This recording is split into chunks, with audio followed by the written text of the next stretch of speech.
Hello दोस्तों, स्वागत है मेरे चैनल पर एक बार फिर से। तो गुड न्यूज़ ये है कि क्लास 10th की डेट शीट आ चुकी है। तो इस वीडियो में हम क्लास 10th की डेट शीट देखने वाले हैं। साथ साथ में ये देखने वाले हैं एग्ज़ाम कब होने वाला है और हमें कितनी गैपिंग मिली है एग्ज़ाम के बीच में, मतलब हमें कितना टाइम मिला है रिवीजन करने के लिए। तो हम एक एक करके ये सारी चीज़ें देखने वाले हैं। और जो CBSE है उसने 86 डे पहले आपको डेट शीट दे दी है।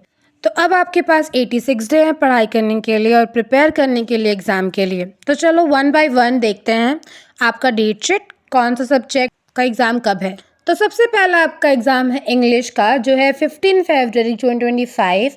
ठीक है, तो इंग्लिश के लिए आपके पास काफ़ी टाइम है और काफ़ी ज़्यादा टाइम आपको मिलता है इंग्लिश के लिए।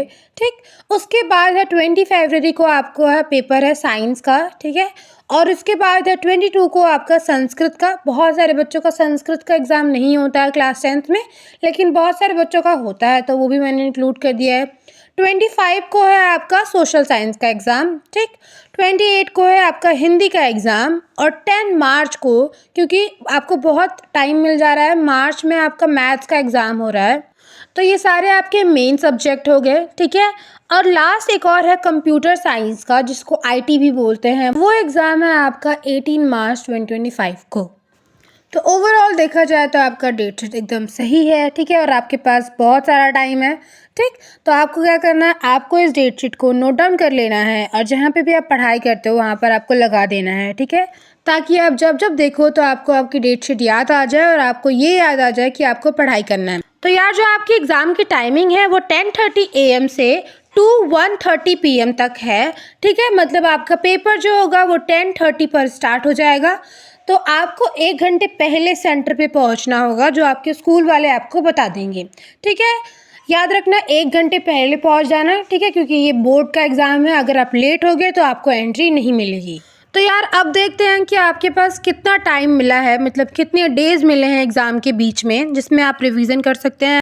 तो स्टार्ट करते हैं इंग्लिश से। तो इंग्लिश के लिए तो आपके पास काफ़ी सारा टाइम है। ठीक है, और बच्चे 1 हफ्ते पहले से ही इंग्लिश पढ़ना चालू कर देते हैं।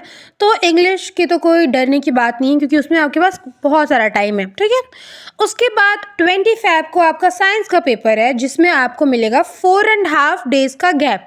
ठीक है, हाफ डेज आपको मिलेगा। जब आप इंग्लिश का पेपर देख कर आओगे तो फिर आपके पास रात का टाइम होगा, जिसको आप यूज़ कर सकते हो अपने पढ़ाई के लिए। ठीक है, तो 15 फेब से लेके 25 तक, मतलब इंग्लिश और साइंस के बीच में आपको कितनी गैपिंग मिलेगी, 4.5 डेज़ की गैपिंग मिलेगी। ठीक है, तो बहुत सारे बच्चों का संस्कृत नहीं होता है। ठीक है, अगर आपका संस्कृत है तो आपको मिलेगा 1.5 डेज़ का। ठीक है, मतलब जब आप साइंस का पेपर देकर आओगे तब आपको हाफ डेज़ मिल जाएगा और उसके नेक्स्ट डे आपको 1 डेज़ मिल जाएगा। ठीक है, तो आपको सिर्फ मिलेगा 1.5 डेज़ फॉर संस्कृत के पेपर को रिवाइज करने के लिए।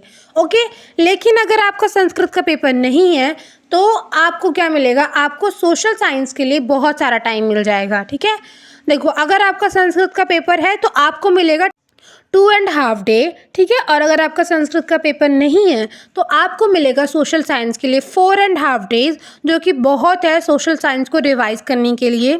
ठीक है, तो देखो यार, मतलब कि ये मानना है कि अगर आपको 3 डे का गैपिंग मिल रहा है एग्ज़ाम के लिए तो वो एकदम बेस्ट गैपिंग है। ठीक है, क्योंकि बच्चे बोर हो जाते हैं इन गैप्स डे पे भी और वो अच्छे से पढ़ाई नहीं कर पाते हैं। तो 3 दिन बेस्ट टाइम माना जाता है। ठीक है, बेस्ट गैपिंग डेज माना जाता है रिवीजन करने के लिए। अब बात करते हैं हिंदी के पेपर के लिए। तो हिंदी के पेपर के लिए कोई भी स्टार्टिंग से नहीं पढ़ रहा होता है। ठीक है, तो हिंदी के पेपर के लिए आपको बहुत कम टाइम मिला है अगर आप 1 डे में रिवाइज करना चाहते हो।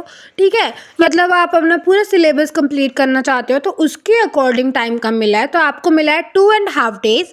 ठीक है, जिसमें आप कर सकते हो सेक्शन A और B को, अगर आप करोगे अच्छे से तो हो जाएगा। अब हम बात करते हैं मैथ्स का। ठीक है, मैथ्स के लिए तो मतलब प्रैक्टिस बहुत इंपॉर्टेंट है। तो ठीक है, तो प्रैक्टिस के लिए CBSE वालों ने बहुत सारा टाइम दे दिया आपको।